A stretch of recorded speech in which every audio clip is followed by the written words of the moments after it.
Assalamualaikum warahmatullahi wabarakatuh.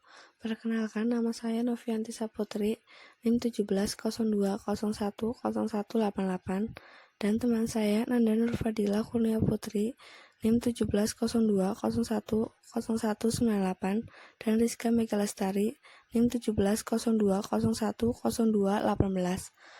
Di sini kami akan mempresentasikan proposal studi kelayakan bisnis keripik tempe selera. Ringkasan bisnis. Yang pertama, gambaran bisnis. Usaha keripik tempe selera ini merupakan usaha kecil yang bergerak pada usaha pembuatan olahan makanan yang berbahan dasar tempe. Menggunakan bahan penolong dan peralatan yang digunakan cukup dengan alat-alat yang dipakai di rumah tangga pada umumnya. Usaha ini berdiri sejak tahun 1985 oleh Bapak Sarmidi yang kemudian diteruskan oleh putrinya yang bernama Ibu Siti Rohani Sarmidi yang bertempat tinggal di Jalan Pejagalan Kulon RT 4 RW 5 Desa Sokaraja Tengah, Kecamatan Sokaraja, Kabupaten Banyumas, Jawa Tengah. Yang kedua, latar belakang. Latar belakang berdirinya usaha ini adalah berawal dari banyaknya pusat oleh-oleh yang ada di daerah Sokaraja, maka Bapak Sarmidi berinisiatif untuk membuat keripik tempe untuk dititipkan atau dipasarkan di toko pusat oleh-oleh. Bapak Sarmidi memilih keripik tempe sebagai usahanya karena bahan-bahan yang mudah didapatkan dan juga minat masyarakat terhadap keripik tempe itu sendiri cukup besar. Selain itu juga usaha tersebut untuk membantu perekonomian keluarga. Kemudian setelah Bapak Sarmidi sudah semakin bertambah usia, maka salah satu putrinya berinisiatif untuk melanjutkan usaha sang ayah karena sudah memiliki pasaran yang cukup baik di pusat oleh-oleh yang ada di Sokaraja. Selanjutnya, aspek organisasi dan manajemen. Yang pertama, badan hukum. Bentuk usaha yang digunakan adalah perorangan, modalnya berasal dari dana anggota sendiri. Yang kedua, NPWP, nomor pokok wajib pajak. Usaha keripik tempe selera juga mendaftarkan NPWP atas aktiva usaha ke Departemen Perpajakan setempat. NPWP merupakan nomor yang diberikan kepada wajib pajak sebagai sarana dalam administrasi perpajakan yang dipergunakan sebagai tanda pengenal diri atau identitas bagi wajib pajak dalam melaksanakan hak dan kewajiban perpajakannya. Yang ketiga, SITU merupakan surat izin pendirian sebuah usaha yang didapatkan dengan mengajukan ke dinas daerah setempat. Usaha keripik tempe selera sudah memiliki surat izin tempat usaha. Struktur organisasi.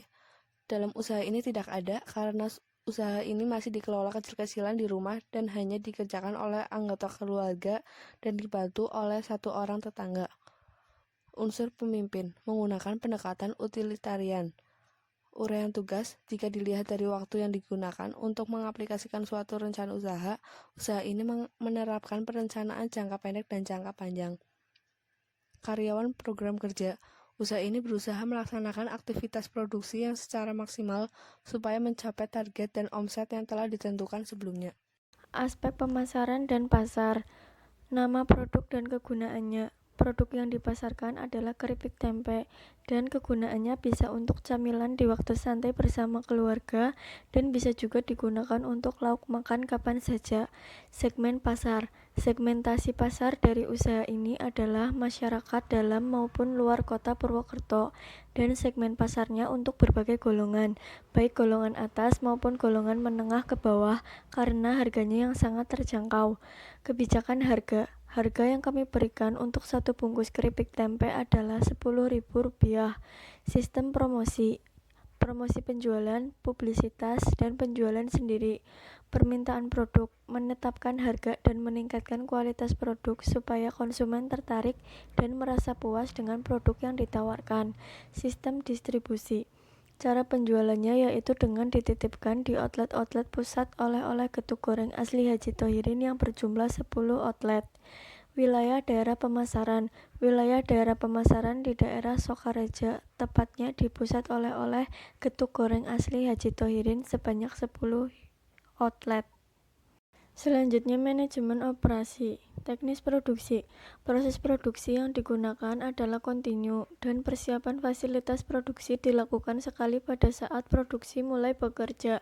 Sesudah itu, proses produksi berjalan secara rutin. Teknologi produksi. Teknologi yang digunakan masih menggunakan peralatan tradisional dan peralatan yang sering digunakan oleh ibu rumah tangga pada umumnya. Kapasitas dan rencana produksi. Kapasitas produksi keripik tempe yang diolah untuk setiap harinya yaitu 650 bungkus tempe. Dan dalam sekali produksi didapatkan sekitar 120 bungkus keripik tempe. Bahan baku dan bahan penolong. Bahan baku dari keripik tempe adalah tempe, dan bahan penolongnya yaitu seperti tepung beras, tepung tapioka, garam, dan penyedap rasa. Pengolahan dan pembuangan limbah. Sisa dari pengolahan keripik tempe adalah daun pembungkus tempe dan tidak dibuang begitu saja, namun diambil kembali oleh pemasok tempe dan digunakan sebagai pakan ternak seperti kambing. Kebutuhan biaya aspek teknis produksi. Yang pertama, bahan baku. Kedua, tenaga kerja. Tiga, kegiatan perawatan mesin. Ya, selanjutnya aspek keuangan. Proyeksi rugi atau laba, perhitungan laba atau rugi yaitu dengan menghitung selisih dari pendapatan dan pengeluaran.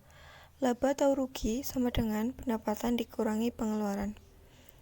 Pendapatan 72 juta dikurangi pengeluaran 17.400 dan hasilnya 54.600.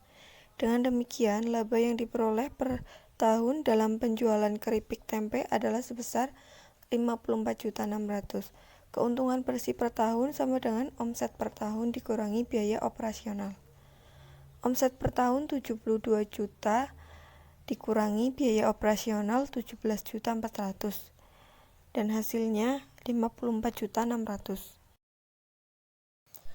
Selanjutnya di sini ada kesimpulan dan rekomendasi. Kesimpulannya, usaha keripik tempe selera ini dapat disimpulkan layak untuk dijalankan berdasarkan hasil yang positif walaupun termasuk usaha yang kecil. Namun, usaha ini terbilang cukup baik karena sampai sekarang masih banyak masyarakat yang meminati dan permintaan pun semakin banyak. Rekomendasi tidak lanjut. Perusahaan dapat dikatakan lebih baik tidak lanjut jika laba perusahaan dan permintaan terhadap produk tidak sesuai dengan yang diharapkan oleh pemilik usaha tersebut. Ya, sekian presentasi dari kelompok kami. Mohon maaf apabila banyak kesalahan. Terima kasih. Wassalamualaikum warahmatullahi wabarakatuh.